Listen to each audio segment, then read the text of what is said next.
महाराष्ट्राचा आवाज आपल्या हक्काचा।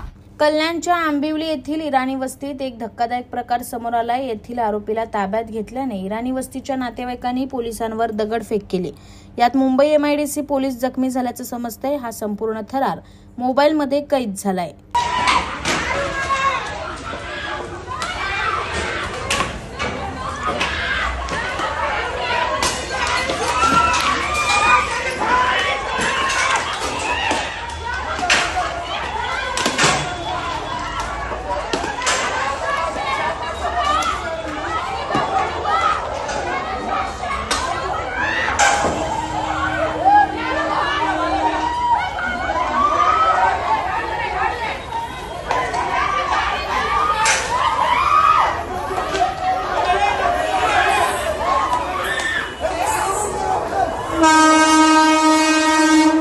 तुमच्या परिसरातील काही घडामोडी किंवा समस्या असतील तर आमच्या वृत्तवाहिनीला संपर्क करा आणि तसेच सतत अपडेट राहण्यासाठी आमच्या वृत्तवाहिनीला सबस्क्राइब करा आणि बेल आयकॉन दाबायला विसरू नका।